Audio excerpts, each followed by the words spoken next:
السلام علیکم ورحمۃ اللہ وبرکاتہ۔ بسم اللہ الرحمن الرحیم۔ آج ہم آپ کو ایک ایسے واقعے کے بارے میں بتانے جا رہے ہیں جو نہ صرف ایمان کو تقویت دیتا ہے بلکہ اللہ تعالی کی عظمت اور انصاف کو ظاہر کرتا ہے۔ یہ واقعہ فرعون کے عبرتناک انجام کا ہے جس نے زمین پر ظلم اور تکبر کی انتہا کر دی تھی۔ فرعون مصر کا وہ بادشاہ تھا جو خود کو خدا کہلواتا تھا اور بنی اسرائیل پر ظلم کے پہاڑ توڑتا تھا۔ اللہ تعالیٰ نے حضرت موسیٰ علیہ السلام کو اس کے پاس بھیجا تاکہ وہ اسے اللہ کی طرف بلائیں اور بنی اسرائیل کو آزاد کروائیں، لیکن فرعون اپنی ضد پر قائم رہا اور حق کو قبول کرنے سے انکار کر دیا اور بنی اسرائیل پر خوب ظلم و ستم کرتا تھا۔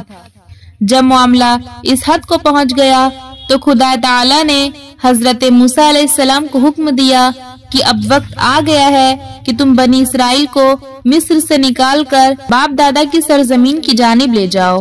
مصر سے فلسطین یا ارض کنعان جانے کے دو راستے ہیں، ایک خشکی کا راستہ ہے اور وہ قریب ہے، اور دوسرا بحر احمر یعنی بحر قلزم کا، یعنی اس کو عبور کر کے بیابان سور اور سینا یعنی کہ میدان تیہ کی راہ ہے، اور یہ دور کی راہ ہے، مگر خدا تعالی کی مصلحت کا تقاضا یہی ہوا کہ خشکی کی راہ چھوڑ کر دور کی راہ اختیار کریں اور قلزم کو پار کر کے جائیں۔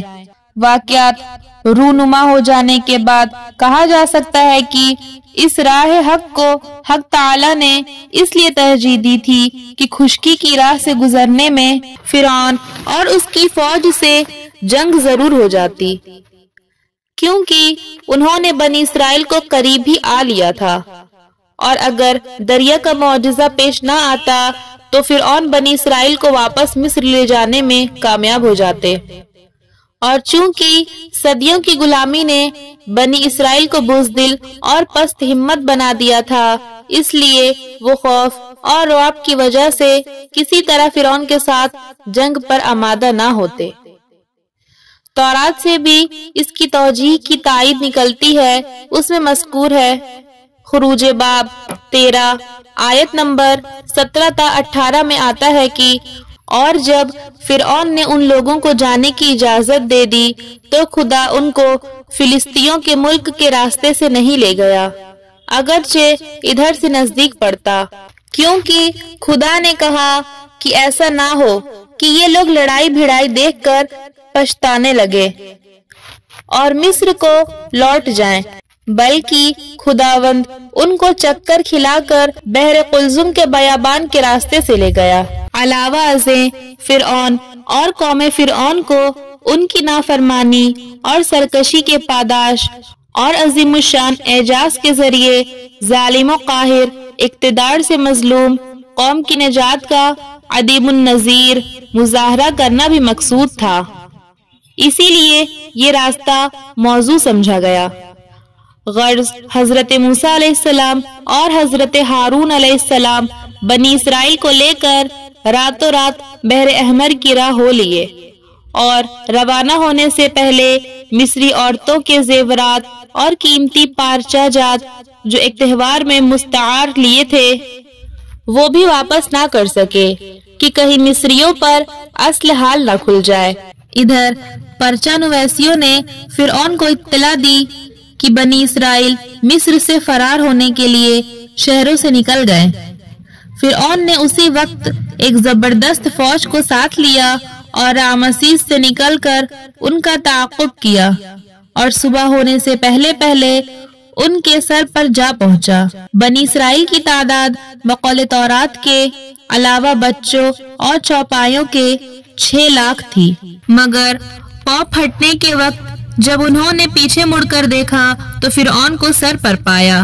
ذرا سوچیں، ایک طرف حضرت موسیٰ علیہ السلام اور ان کی قوم جن کے پاس نہ کوئی ہتھیار تھے اور نہ کوئی حفاظت کا سامان، وہیں دوسری طرف فرعون کا عظیم لشکر تلواروں اور گھوڑوں سے لیس۔ بنی اسرائیل خوف زدہ ہو کر کہنے لگے، موسیٰ اب ہم پکڑے جائیں گے۔ لیکن حضرت موسیٰ علیہ السلام نے کہا ہرگز نہیں، میرا رب ہمارے ساتھ ہے، وہ ہمیں راستہ دکھائے گا۔ حضرت موسیٰ علیہ السلام نے ان کو تسلی دی اور فرمایا خوف نہ کرو، خدا کا وعدہ سچا ہے، وہ تم کو نجات دے گا اور تم ہی کامیاب ہوگے۔ اور پھر درگاہ الہی میں دستے بددعا ہوئے۔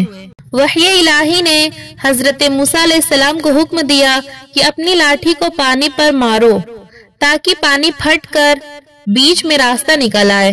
چنانچہ حضرت موسیٰ علیہ السلام نے ایسا ہی کیا۔ جب انہوں نے بحر قلزم پر اپنا عصا مارا تو پانی پھٹ کر دونوں جانب دو پہاڑوں کی طرح کھڑا ہو گیا اور بیچ میں راستہ نکل آیا۔ اور حضرت موسیٰ علیہ السلام کے حکم سے تمام بنی اسرائیل اس میں اتر گئے اور خشک زمین کی طرح اس سے پار ہو گئے۔ جب فرعون نے یہ دیکھا تو اپنی قوم سے مخاطب ہو کر کہنے لگا یہ میری کرشمہ سازی ہے کہ بنی اسرائیل کو تم جا پکڑو، لہٰذا بڑھے چلو۔ چنانچہ فرعون اور اس کا تمام لشکر بنی اسرائیل کے پیچھے اسی راستے پر اتر لیے۔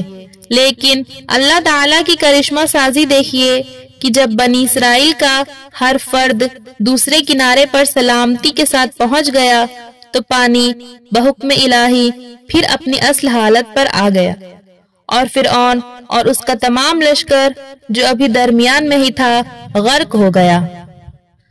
جب فرعون غرق ہونے لگا اور ملائکہ عذاب سامنے نظر آنے لگے تو پکار کر کہنے لگا میں اسی ایک وحدہ لا شریک لہ ہستی پر ایمان لاتا ہوں جس پر بنی اسرائیل ایمان لائے ہیں، اور میں فرما برداروں میں سے ہوں۔ مگر یہ ایمان چونکہ حقیقی ایمان نہ تھا بلکہ گزشتہ فریب کاریوں کی طرح نجات حاصل کرنے کے لیے یہ بھی ایک مستربانہ بات تھی، اس لیے خدا کی طرف سے یہ جواب ملا۔ سورہ یونس آیت نمبر 91 میں آتا ہے کہ اب یہ کہہ رہا ہے حالانکہ اس سے پہلے جو اقرار کا وقت تھا اس میں انکار اور خلاف ہی کرتا رہا، اور در حقیقت تو مفسدوں میں سے تھا، یعنی خدا کو خوب معلوم ہے کہ تو مسلمین میں سے نہیں بلکہ مفسدین میں سے ہے۔ در حقیقت فرعون کی یہ پکار ایسی پکار تھی جو ایمان لانے اور یقین حاصل کرنے کے لیے نہیں بلکہ عذاب الہی کا مشاہدہ کرنے کے بعد اضطراری اور بے اختیاری کی حالت میں نکلتی ہے۔ سورہ یونس آیت نمبر 92 میں آتا ہے کہ آج کے دن ہم تیرے جسم کو ان لوگوں کے لیے جو تیرے پیچھے آنے والے ہیں نجات دیں گے کہ وہ عبرت کا نشان بنے۔ بس اگر گزشتہ مصری مقالہ کا مضمون صحیح ہے کہ من فتح یعنی رامسیس ثانی ہی فرعون موسیٰ علیہ السلام تھا، تب تو بے شبہ اس کی لاش آج تک محفوظ ہے اور سمندر میں تھوڑی دیر غرق رہنے کی وجہ سے اس کی ناک کو مچھلی نے کھا لیا ہے، اور آج وہ مصریات کے مصری عجائب خانہ میں تماشا گاہ خاص و عام ہے۔